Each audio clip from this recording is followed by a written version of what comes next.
The Dutton Ranch finale might have looked like the end of one chapter, but actually, it just kicked the door wide open to something so much darker.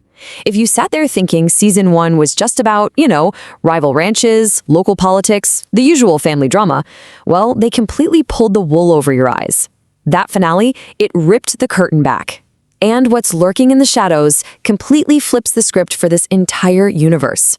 The real war hasn't even started yet. That isn't just a cool line to roll the credits on.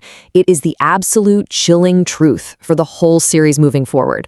All those surface-level land disputes and cattle rustling we've been agonizing over all season, pure smokescreen. Literally just a convenient cover for a reality that's gonna totally redefine what this family is actually up against. Because here is the twist that changes the whole game. International narcotics smuggling. Yeah.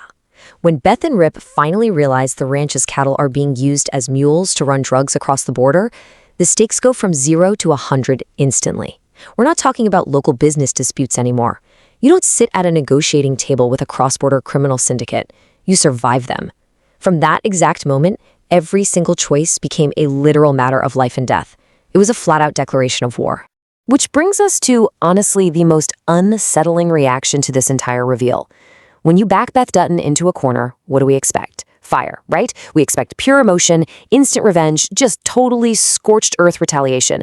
But watch her in the finale when the truth drops. She doesn't scream. She doesn't break down. Instead, she gets terrifyingly, unnervingly calm. And as we all know, strategy is exactly what makes Beth so incredibly dangerous. If you've been paying attention to how she operates, a calm Beth is a lethal Beth. She's completely dropped the impulsive emotion. She isn't just lashing out. She is calculating. She's plotting. She's meticulously mapping out her retaliation. This pivot, from pure, unadulterated rage to this cold, surgical strategy, it sets up a deeply devastating counterattack for season 2. But the opposition? They're calculating too.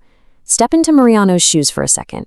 He realizes a fundamental truth about his enemies that almost every other villain has completely missed. Hurting Beth physically or coming after her business portfolio, it won't break her. She's endured way worse, and honestly, it only sharpened her resolve.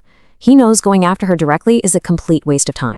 And he knows that exact same logic applies to her husband. Hurting Rip, that sure as hell won't stop him. Going after Rip directly wouldn't crack the foundation of the family. It would just unleash an unstoppable, bloody rampage. Mariano is smart. He knows you don't poke a sleeping bear if you can't guarantee you'll kill it in one single strike. So, he needed a target that completely bypassed their armor. Which brings us to the absolute gut punch of the finale. Taking Carter. That changes everything. Think about it. Throughout the season, Carter's struggles, his frustration, his search for somewhere to belong, it almost felt like a side plot, kind of disconnected from the heavy ranch drama. But looking back, those emotional struggles were quietly, perfectly setting up the biggest cliffhanger of the year. Mariano meticulously planned this kidnapping because he recognized that the boy is literally the one emotional vulnerability that Beth and Rip genuinely share. And that forces us to ask what might be the most terrifying question of the entire series. How far is Rip gonna go? I mean, we've already seen the ruthless things Rip will do just to protect a piece of dirt. But now? Now he's fighting to save a kid he started treating like his own son. Season 2 isn't just gonna give us an angry Rip. It's gonna unleash a completely unchanged, horrifyingly dark version of him. A guy who isn't asking for permission, definitely isn't offering second chances, and is just going to completely eliminate every single obstacle between him and his family.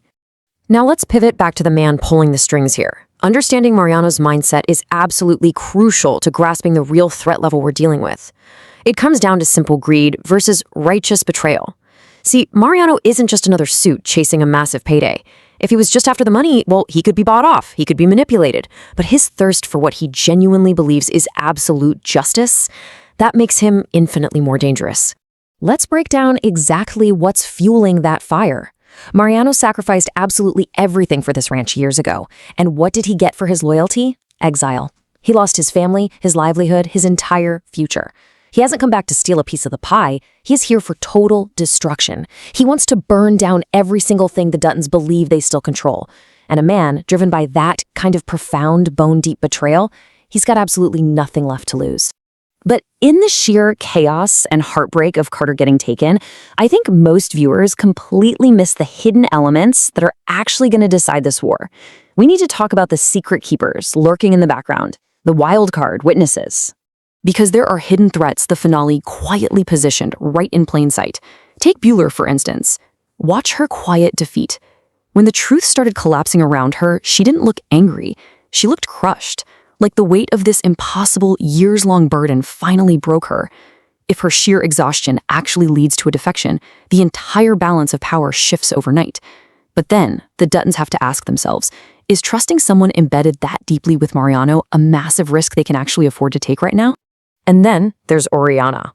While everyone was distracted by the kidnapping, it looks like Oriana witnessed way more than anyone realizes. The question hanging over her head is massive. Who actually killed Rob Will? If she truly knows who was involved in that death, she instantly becomes the most dangerous secret keeper in the entire story. That one secret, it's like a lit match. It could destroy powerful people on both sides of this conflict. So let's pull all of this together and look at the explosive powder keg we've been left with. The battlefield is totally set. Beth has declared war and is operating with cold, lethal precision. Rip has been pushed to the absolute edge with nothing to lose.